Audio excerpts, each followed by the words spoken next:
surprise to me, and I'm really proud of the work that you guys have done.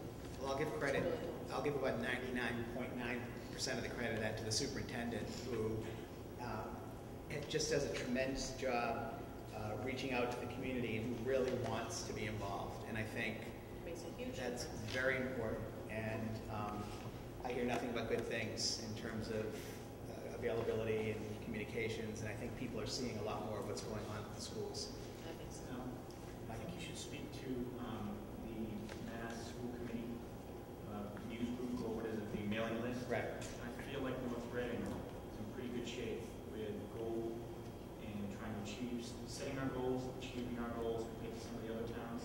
Michael makes a very good point. There was it got very controversial over the past few weeks about, I guess, the Secretary of Education, Duncan, made some comments about, well, maybe school committees need to have more checks and balances, and they need to have review committees reviewing how effective they are. And of course, I got my back up and I said, I thought that's what the elections were all about. But I think one of the things that was talked about was self-assessment, and I think we do a very good job of assessing what we're doing. And I know that MASC also has that big rollout that Cliff and Karen were talking about. No, Cliff's the art person. Oh, okay. But I think we ought to take a look at that in terms of self-assessment. But I do think Michael's right. I think there are a lot of committees that maybe don't get as much accomplished as we do. And this is the faces have changed over the years since I've been on it. I mean, Jerry's been here the longest, and then me, and then you guys all joined. The faces have changed, but we remain a very cooperative committee that wants to get things done. And I think that that's one of the big differences. Well, it seemed like some of the other school committees were unprepared for that. Actually, absolutely. It seems like our goal setting and achievement process is right in line. And I think it can only get better if we have this as a baseline. So.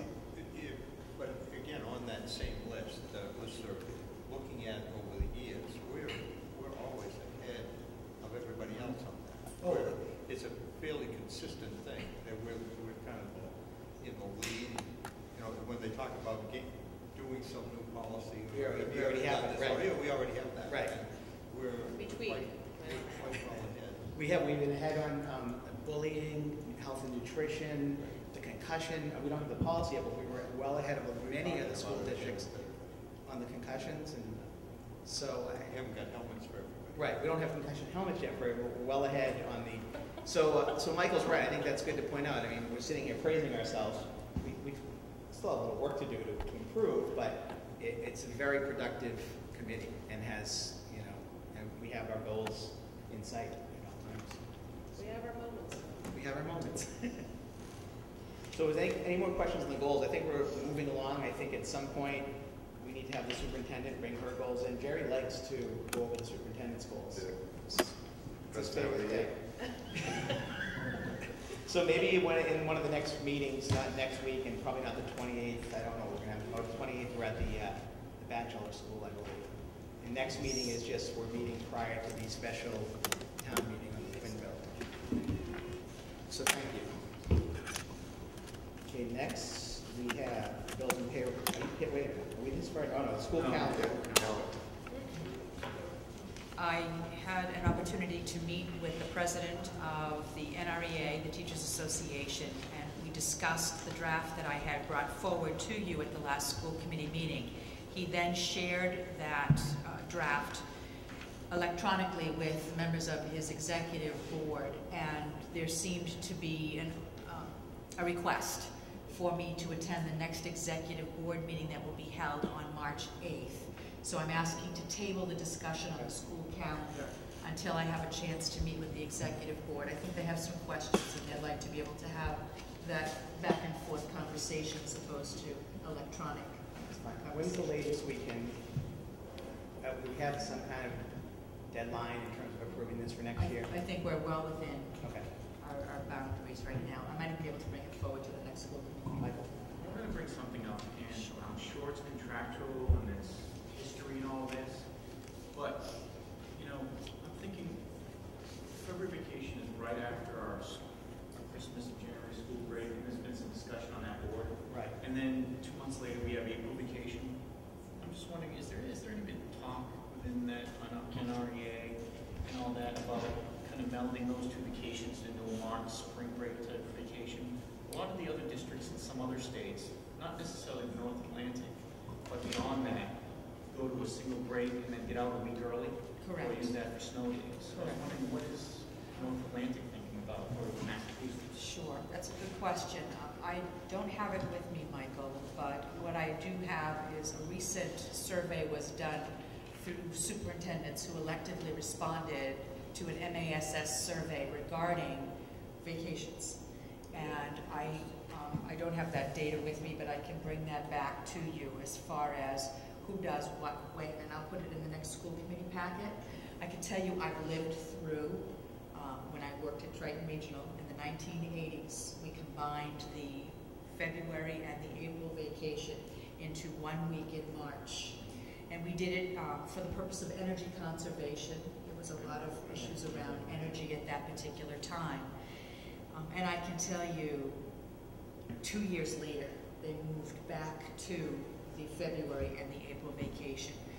There was a lot of discussion regarding if it's not done as a regional initiative, where surrounding towns are doing something similar, or your K-Band League is doing something similar, it has an impact on those activities outside of the school day that take place either in athletics or in competitions. Yeah, by no means I would want to do that ourselves, but Right. I didn't know what the talk was. So I'll bring back that data that I have. I recently Yeah, 'cause I'd like to collected see it. that. It's an interesting question. I'm not sure, and I don't want to, deliberate on this now, but when you talk about the schools, the after-school schedules, I mean, athletics take place now during the vacations. They do. February and April. Well, They do. So, I mean, the athletic programs run through the vacations regardless.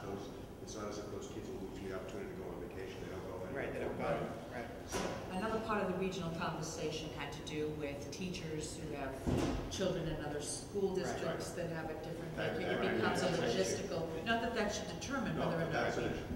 Cliff? so it's This just subject was consideration. taken up on the listserv fairly extensively, Yeah, it was. actually. And the upshot of it was that unless it was a statewide edict, that forget about it. Yeah, It just well, isn't going to happen. It's an because interesting it's- topic, though. Yeah. Because of the confusion of Yeah. people in different districts with their kids and that. I know, I completely understand. I was just wondering, why aren't we moving? I personally support it. I might make it a 7-day vacation rather than just 5 days. I might add a few days on if it's in the middle. But I think it makes perfect sense because the kids come back from Christmas vacation and 5 weeks later, 6 weeks later, they're out again. It's 8 weeks. Yeah, it's 8 weeks. And then But it's 7 but you're weeks. right, it's 7 weeks between February and I know Haverhill, back when I was younger, they did the same thing for a couple of years in March, and the hue and cry, they had to put it back. But I think it's something that the state should really look into. It's nothing more than tradition. There's no Right, other good plus the reason kids would get out of school early. Yeah, that's Right, what, that's kids what would the get out a point. week Yeah, you got a week earlier. That's the point, to be out a week earlier. And, or if at some point we're allowed to increase the number of days the kids go to school to 185 or 187 or whatever it is, based on contractual issues, et cetera, you then have the time to add those days, whereas now you don't. I mean, obviously, Michael, you're right, it's a lot of contractual stuff involved, but I think if the state moved in that direction, I mean, I guess I'd like to see what that study was. Yeah, I'm that still- survey was about. And then the next step would be to, how do we start to have people think about that? I think it's Not just working. active. I think it's working through MASC and working through the legend. I don't know who would have to change it, I guess the Department of Education? Yeah. Because they don't stipulate really when your vacations are, right? Your calendars are set locally. Hmm. It's a local control. So because it's local control, that makes me nervous because I don't want to invite more state control over our calendar, which is what we'd be doing. But I think Michael's right. If you had enough schools in a region that did it, 10, 15, 20 schools, then you get some momentum. But maybe we can just build momentum on our own. But if you got a region, there's a boundary to the region. No, I know. And and there's that- people who, right. It has to be statewide. But I don't know why, Statewide. I'm not sure why it affects anybody else. We did it in March. Well, I think the issue is, one of the issues is staff living in other communities. Their kids are, Yeah, I know, I understand I that. think that's a big one, but I think it's something we should look into, and Maybe we can lead on that. you go with me. I don't know that I want to be a trailblazer on this topic. What are you too tired? The parents may appreciate it. Yeah, I think the parents might appreciate They that. can go to the beach getting out of school on the 10th of June or something, I'm or so happy. 14th of June, that'd be awesome. One piece that we did consider that should have been done prior to implementing it, so live and learn, might be, once we take a look at the data, we can actually survey the community and find out what the parents' wishes may be. We don't want to start any bad habits. But, I just know that, you know, the private schools, the colleges, all do spring break Yeah. from 5 days to, And a lot of the public schools outside of that don't plan. well, it definitely, in other parts of the country, it has moved in that direction. I don't know if New Hampshire does. No, I think- they do a week after. But they do a us. different week than we do. Yeah, great. So next week, you'll bring our next meeting, we yes, can do it now. yes. Bills and payroll. I don't think we have any minutes, do we? You have minutes of the school council meetings that have been held in all 5 schools from the beginning of school up until this point. But we have no minutes for us to approve. You do not have minutes to approve from the school committee. Wow. FY11 budget update. Carl? Yes, in your packet is the most recent budget update. Nothing of any consequence to report. The two budget issues that we're following most closely would be, first, our substitute teacher line, which quite certain we will exceed our budget, which then, of course, forces us to find those funds elsewhere. We project the substitute teacher line to be as much as $50,000 over this year. We're of the view that the high number of maternity leaves, which are causing this, is hopefully an anomaly, because as we look back in previous years, we just have never had so many. Yet, on the other hand, we know that the demographics of our teaching staff has been changing, so we'll have to watch that. The other budget overage that really doesn't show up because it's mixed throughout many lines is our snow removal costs this year. You know, it's been the most expensive winter in at least 10 years for all of us. We know that. We also did we felt we needed to remove all of the snow from our modular classrooms. Right. And we had quite a bit of overtime to do that. And we also realized we couldn't do it as quickly as we wanted to. We had 15 men and women on the roof shoveling, you know, and we had cranes bringing snow blowers on top of the roofs as well. We finally hired a firm to assist us on the high school modulars, you know, the 8 classrooms on the student side there. So we've taken care of that, and we've had no issues, fortunately, although we do have some leaks. Flat roofs tend to have leaks, but we will fix that in the spring. You know, these overages, as tight as this budget is, it's always been our hope to carry over as much money as we can this year to help mitigate next year's funding cliff. And so, frankly, some of these costs tend to reduce what we'll have available for next year. But I don't think we're at any risk of certainly going over our budget. And this is the time of year where we start really examining things closely in hopes that we can shut off the purchasing process. It's only the end of February, but sometime in May we'll close that down. Any questions for Carl on this year's budget? I think I'm glad we moved. I think we had to move that snow off the modulars. I think that those buildings, you know, aren't made to withstand that kind of snow, so I don't think we had a choice. Especially when you saw what was happening around the state. I mean, Right. all kinds of schools that had issues. I mean, Right. yeah. And I know that Wayne Hardiker and Carl and the maintenance crew are keeping a really close watch on the rest of the permanent school buildings. And I know Wayne was 100% confident, I think the building inspector and everybody was confident that the permanent buildings, there was no issues at all, correct, Carl?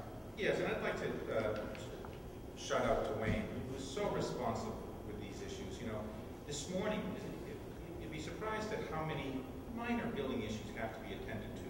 He does so seamlessly. This morning, we have a silent alarm in the boiler room in this building, and if water gets in the boiler room more than 2 inches high, the silent alarm goes off to our alarm system, and then he gets a phone call. And most of these phone calls are not at convenient times. So he got a call very early this morning that there was a potential